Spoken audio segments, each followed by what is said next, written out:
Good morning, folks. Beautiful morning here in central Ontario, Canada. Just forget about the rain, forget about the fact that I'm getting bitten every which way by bugs, and you'll really enjoy yourself out here. All jokes aside, I'm going to tell you today a little bit about things that I learned as I've been sawing and things that have made sawing more enjoyable for me. Let's face it, I'm out here sawing for one reason and one reason only, because I want to be. No one's telling me to get out here and say something on camera or do something and film it. No one tells me any of that. I get up every morning, I come out here with a cup of sludge because I want to. There's no one out here behind me. There's no one behind the scenes. It's all me. With that in mind, I've been sawing since about 2017 or 2018. I didn't just get a sawmill last week or 2 weeks or a month or a year or 3 years ago. I've been at it for quite some time. In that time, I've learned little things, both the hard way and the easy way, that have made my life a lot easier out here and inevitably made it more enjoyable for me to saw. Now, the things that I've learned the easy way were things that many of you have told me. That's stuff I can read about online, watch videos on, and I can avoid it, those problems that is, before they come up. The things I've learned the hard way, well, that could be like dealing with saw waste. Now, I'm talking about slab wood, I'm talking about bark and sawdust, I'm talking about slab wood positioning, how to get a workflow going, all those things I knew about going into sawing, but I didn't really learn about it in my application until I encountered it. And that's what I'm going to talk about here today. So if you're like me and you order a piece of equipment online, you probably go ahead and you head right to the shipping company website as soon as you get the tracking number. You plug the tracking number in there, you refresh the page, and you follow that shipment throughout all the cities, all the locations, warehouses, and places it goes until that one day it arrives at your house. Now, there's nothing worse than waiting for something you're anticipating and not being ready for it. Having that sawmill, having it ready to go is one thing. Having the sawmill in your possession is another. I can have a shipment arrive at my house, but unless I have logs ready to go, a place to actually saw, well, I'm not going to be sawing even if I assemble it today. So with that in mind, the thing that I found to make my life a lot easier, especially when you're working in an area and you're going to do a lot of sawing in the one area, is a slab rack. If you have a slab rack, it's going to prevent you from making ginormous piles of slabs and waste. And trust me, if you go back in time and look at some of my previous videos, I'm guilty.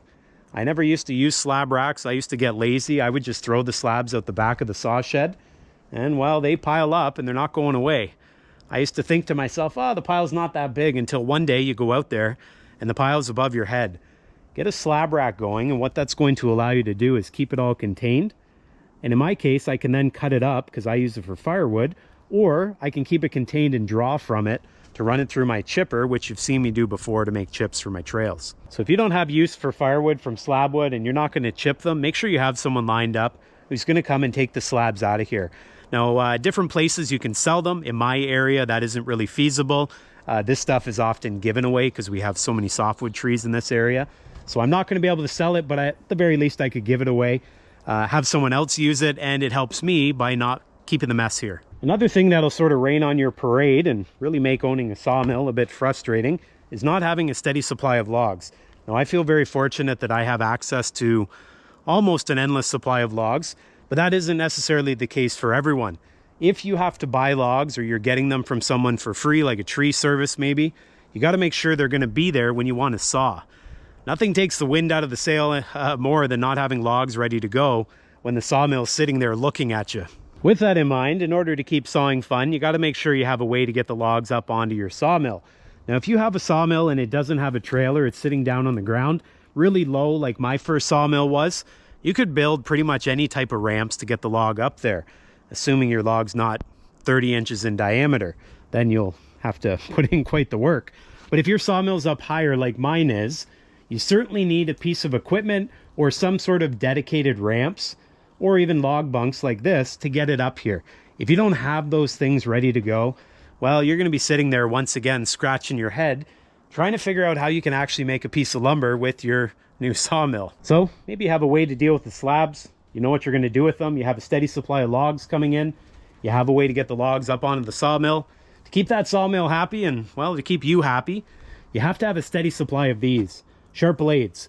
And when I first got my sawmill way back in 2017 or 2018, I only got a few blades with it, and that was certainly a mistake. The reason was I didn't have a plan in place to sharpen those blades. No one near me ended up sharpening them. And so what I ended up having to do, because I didn't want to spend the money at the time for a sharpener, was I ended up buying more blades because I needed them. Sometimes you have logs that are dirty like this. See this white pine? There's quite a bit of dirt on it. You hit that with a sharp blade, that's going to dull it in a hurry. You'll have to switch the blade to a sharp one. And eventually, with just a few logs, you've gone through a few blades. Those blades need to be sharpened, so you have to find someone to do it. Do it yourself, or what I did, buy new saw blades. I quickly discovered buying new saw blades got expensive in a hurry.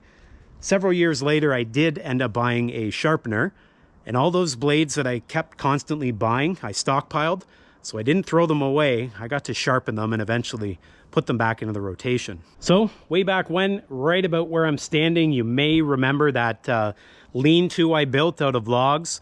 I used steel. I put it right over top of some rough looking strapping. The roof kind of did this. The roof was certainly not as well built as my current structure, but it did the trick. Well, I thought I had everything planned out with that structure, but one thing that I quickly found out, the little bit of space I left at the end of the sawmill to stack up cut lumber, it wasn't nearly big enough. I was getting to a point where I was making so much lumber that I was outgrowing that shed that I thought would house my lumber and my sawmill. So what I ended up doing was I ended up building a second lumber shed just for lumber. And I didn't just build it because I wanted a new project. I built it because I was getting sick of having all these little piles of lumber scattered everywhere with tin over top of them. That was working out just fine, except in the winter. In the winter, it was a headache because we have like a foot or two of snow on the ground, and you can't exactly just throw a piece of lumber on the snow pile and then build from it and throw tin over it, because as that snow melted, changed, snowed more, the piles ended up doing this. So I ended up building a dedicated shed, and that way it was up off the ground. It didn't get snow in it, and I could pile lumber a lot more conveniently. So the truth is, if you have a place for waste, a way to get logs, get the logs on the sawmill, a spot to put your cut lumber, and you've got blades, you pretty much have all the ingredients to keep yourself happy for a number of years while you're sawing. Now you're going to perfect your operation, but I can't really talk because my operation is constantly evolving. One day I think I've got it all figured out, and then I see someone else's operation and I'm like, well, I guess I probably could do that. And then things continue to change. You've probably seen that recently where I moved my sawmill from in here to over here. And I did that just because I needed more space to put the lumber. So like I said, it's constantly evolving. You're going to find out what works for you. All I can say is don't get too carried away listening to everyone else online critique you. You do what works for you. If your operation makes you happy, that's all that matters. Don't worry about anyone else. As always, you guys take care, be well, get outside, do yourself a favor. Saw some lumber if you can. Go for a walk, play some golf, do what you do. And I'll see you next time.